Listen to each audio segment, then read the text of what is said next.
Bom dia, oitavo A. Hoje é dia 20, segunda-feira. Essa semana nós teremos as 3 aulas de revisão para a nossa prova, tá? Então vamos começar a nossa revisão aí. Todos com a apostila na mão aí. Tem umas partes que eu quero que vocês grifem, vocês sabem, né? Que o que eu grifo é o que está na minha prova. Vamos lá, página 326. Então, na página 326, ele está falando lá o ser humano e o clima, né? Então, nós sabemos que o Sol é o responsável pelo aquecimento da Terra, tá? E,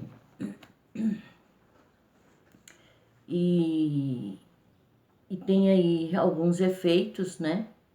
Como efeito estufa, tá?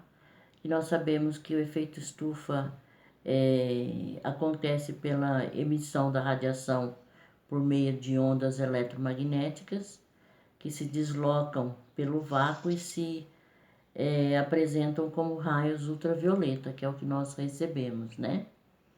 Então, pessoal, uma outra coisa importante para vocês saberem também sobre o efeito estufa é que o efeito estufa ele é uma coisa que acontece naturalmente, tá? E é necessário. O que não pode é ele ser intensificado como está ocorrendo, né? Pela ação do homem. Mas ele é um processo de retenção dos raios infravioleta, né? Pelos gases atmosféricos e como consequência disso acontece o aquecimento da Terra, né? Isso é o efeito estufa. Então, se eu perguntar lá na prova o que é efeito estufa, é o processo de retenção dos raios infravermelhos pelos gases atmosféricos e o consequente aquecimento da Terra, tá? Então, pessoal, ele é importante por quê? Porque ele faz com que haja um equilíbrio térmico, né? É o efeito estufa que proporciona esse equilíbrio térmico que existe no nosso planeta. Se não fosse o efeito estufa, nós teríamos, à noite, a gente teria uma queda muito brusca da temperatura, né? Então, o efeito estufa, ele faz com que haja esse equilíbrio. Então, é um processo natural e necessário. O que não pode é ser intensificado, tá? Aí na página 327, vamos ver o que ele está dizendo aí, ó.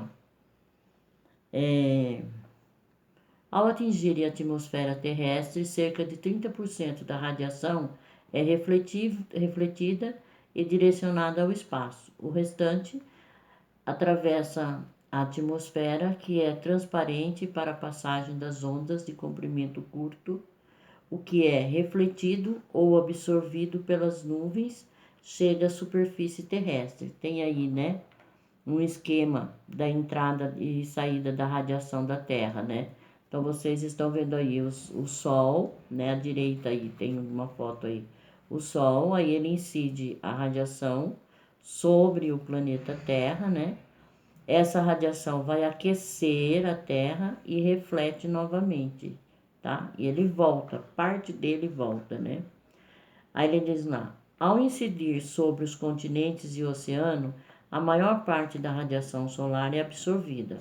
A radiação ultravioleta e a luz visível são convertidas em radiação infravioleta, que gera calor e causa o aumento da temperatura da superfície.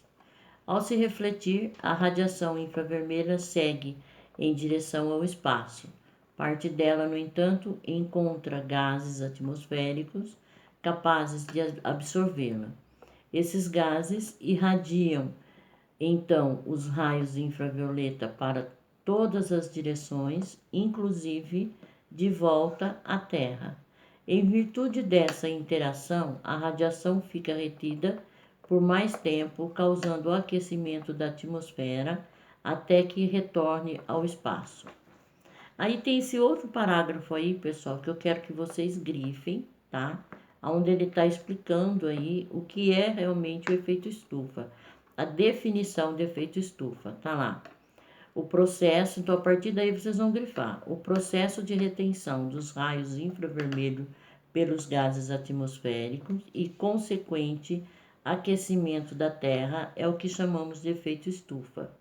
Se a atmosfera não tivesse gases capazes de absorver os raios infravermelhos, estima-se que o planeta aqueceria durante o dia, mas à noite sua temperatura cairia bruscamente e a média que hoje fica em torno dos 15 graus Celsius, por causa do efeito estufa, seria por volta de menos 18 graus Celsius, ou seja, 33 graus Celsius mais fria. Eventualmente, a radiação infravermelha retorna ao espaço. Do contrário, a temperatura do planeta aumentaria continuamente. Podemos dizer, portanto, que o efeito estufa e o equilíbrio térmico proporcionado por ele são os responsáveis por criar condições para a existência da vida na Terra de forma como conhecemos hoje. Então é o que eu disse, né?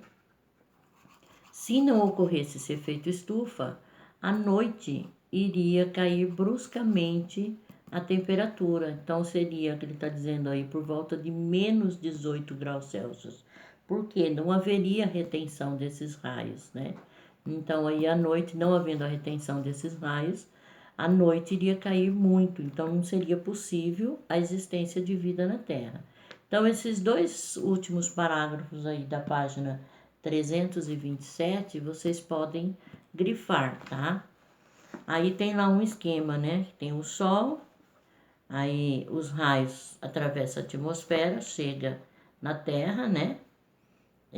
A radiação solar é absorvida pela Terra, e aí essa radiação, ela volta para a atmosfera, né? Absorvida novamente para a atmosfera, e encontra esses gases que fazem com que seja realizado o efeito estufa, tá?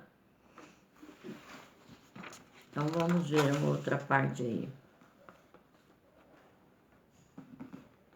A página 328, gases causadores do efeito estufa. Então nós vamos falar aí um pouquinho sobre esses gases, né? Nós sabemos que a atmosfera, ela possui normalmente vários tipos de gases, mas em quantidade necessárias, né? E aí vem a ação do homem, que são ações que os cientistas chamam de antrópicas. Então, as ações antrópicas são as ações realizadas pelos seres humanos. Então, lá.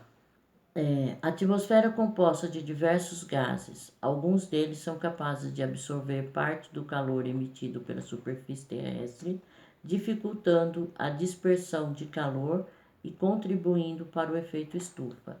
Mas nem todos os causadores do efeito estufa, o nitrogênio e o oxigênio, por exemplo, são os principais constituintes da atmosfera. No entanto, não têm a capacidade de absorver o calor emitido da superfície terrestre de maneira significativa. Então aí nós sabemos que a maior parte de todos os gases que existem na atmosfera, a maior parte deles é o nitrogênio, né? Aí depois o oxigênio, aí nós temos o gás carbônico e alguns gases nobres.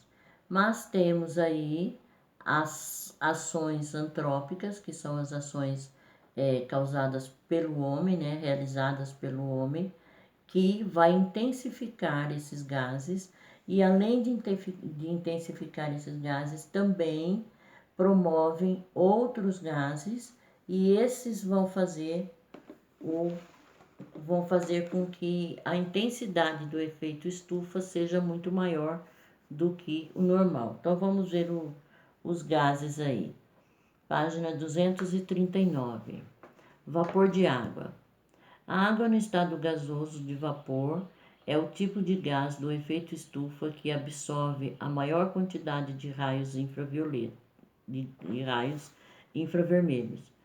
Ele está presente na atmosfera por conta do processo de evaporação dos corpos d'água, como rios, oceanos e lagos, Além disso, também é liberado pela transpiração de plantas e outros seres vivos, bem como pelas erupções vulcânicas. Então, vapor d'água, que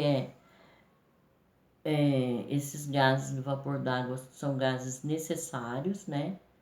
Eles são emitidos naturalmente na natureza pela evaporação dos corpos d'água. Lembrando que sempre que a gente fala corpos d'água, são o quê? São rios, mares, né? Oceanos. Um outro gás aí, dióxido de carbono. Esse vapor d'água vocês não precisam grifar, tá? Dióxido de carbono. Esse primeiro parágrafo do dióxido de carbono aí, vocês podem grifar ele todinho, tá, pessoal? Ele diz lá: também conhecido como gás carbônico, o dióxido de carbono, CO2, absorve a segunda maior quantidade de radiação infravermelha, sendo o gás do efeito estufa mais abundante na atmosfera. Sua emissão natural ocorre pela respiração dos seres vivos e pela combustão em queima das florestas em queimadas florestais naturais, como as causadas por raios e por processos de decomposição. Tá? Então aí, naturalmente, né, a matéria orgânica que está em decomposição, que chega à fase de decomposição, ela vai produzir esse gás, tá? Então ele vai ter uma quantidade normal na natureza por causa disso, tá? E também as queimadas florestais que acontecem naturalmente, vai produzir isso daí. Aí nós vamos ver agora um pouquinho da atividade humana. As atividades humanas ocasionam maior emissão de CO2 na atmosfera. Os processos de extração, produção e consumo de combustíveis fósseis como petróleo, carvão e gás natural e os seus derivados, causam a emissão de grande quantidade de CO2. Outras formas não naturais de produção desse gás são os incêndios não naturais e o desmatamento, que também reduzem a quantidade de gás carbônico absorvido pela natureza por meio de processo de fotossíntese dos vegetais. Então aí, pessoal, ele já está falando sobre a ação do homem, né? A extração de combustíveis fósseis e a utilização de combustíveis fósseis, né? Como petróleo, carvão, gás natural. Todos esses processos vão acarretar uma maior quantidade de dióxido de carbono na atmosfera, e isso vai aumentar o efeito estufa, né? Aí do lado tem até uma foto onde ele está dizendo lá: por causa da combustão dos combustíveis nos automóveis, os escapamentos desses veículos emitem grande quantidade de dióxido de carbono entre outros poluentes ao ambiente.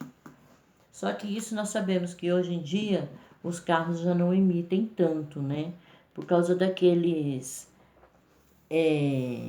acordos, tipo o protocolo de Kyoto, o Acordo de Paris, foi determinado, né, que as indústrias automobilísticas teriam que arrumar uma maneira para que os automóveis não emitissem tanto gás carbônico no ambiente.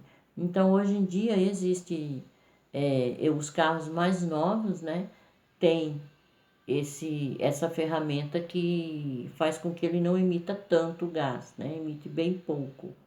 Mas os carros antigos ainda continuam emitindo, tá? Só que aí foi feito isso acontece nos carros de passeio, né? Mas os veículos de transporte emitem muita quantidade de dióxido de carbono. Um outro gás aí. Então aí, nessa página aí, pessoal, 329, vocês vão grifar essa parte que está falando aí do dióxido de carbono, tá? O primeiro parágrafo aí, onde está falando de dióxido de carbono, vocês grifem. Um outro gás, metano, que é o CH4. De modo natural, o metano é produzido pela decomposição da matéria orgânica, pela digestão de animais ruminantes, como o gado, e por meio de reações químicas em áreas pantanosas. Constitui-se um dos componentes do gás natural. Com interferência do ser humano, pode ser gerado e emitido à atmosfera pela decomposição de resíduos e esgoto no cultivo de vegetais em áreas inundadas, como o arroz, na mineração, na queima de biomassa, como florestas e resíduos agrícolas, na inundação de matas, entre outras maneiras. Então, o metano, naturalmente, ele é emitido na natureza, mas isso pela digestão dos animais, né?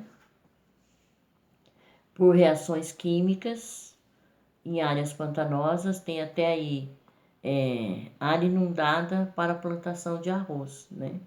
Então, o arroz, como ele é um cereal, quando ele é plantado nessas áreas que estão inundadas, ele sofre fermentação e essa fermentação vai produzir esse gás metano. É o que acontece com os animais ruminantes, na digestão dos ruminantes, né? Ocorre fermentação do alimento e através da fermentação é que vai ser liberado esse gás. Então, pelos animais é considerado normal, porque isso é o quê? O organismo dele que é assim, tá? Mas eles não vão liberar tanta quantidade. Mas aí vem o homem, né? Mais uma ação do homem aí para poder aumentar esse gás metano. O gás metano não precisam grifar não, pessoal. O óxido nitroso. O óxido nitroso, N2O, é um gás produzido naturalmente no ciclo do nitrogênio, sendo liberado por micro-organismos em um processo conhecido como nitrificação. Em decorrência da ação antrópica, ou seja, ação do homem, né? O óxido nitroso também pode ser encontrado no tratamento de dejetos animais, na queima de combustíveis fósseis, em determinados processos industriais, como a produção de ácidos, né? No desmatamento, na queima de biomassa e principalmente na utilização de fertilizantes nitrogenados na agricultura. Então aí a ação do homem na maioria das vezes aí o óxido nitroso, não é que é a maioria das vezes, em maior quantidade é produzido na agricultura, né? E nós sabemos que a agricultura aí cada vez mais, graças a Deus, né, por outro lado, é uma área aí que cresce a cada dia, né? Mas o fato de usarem muitos fertilizantes nitrogenados, ou seja, fertilizantes que utilizam o nitrogênio, causa também o óxido nitroso. Deveria ser usado fertilizantes que não possuíssem o nitrogênio, tá? Página 330, nós temos lá o ozônio. Esse parágrafo, os dois parágrafos aí do ozônio, pessoal, vocês podem grifar, tá lá. O ozônio é um gás naturalmente presente na atmosfera,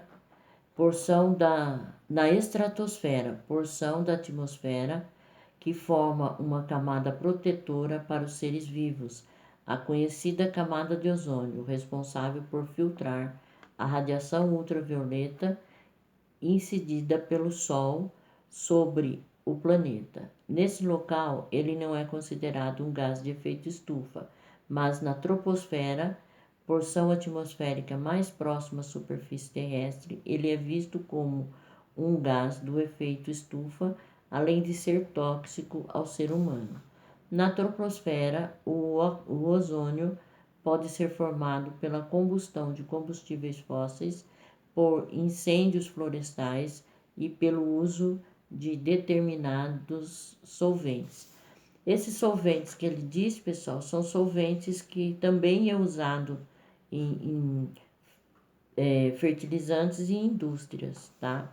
Então aí o gás ozônio, ele é muito importante, é um gás muito importante que para a atmosfera, porque ele vai filtrar os raios ultravioleta.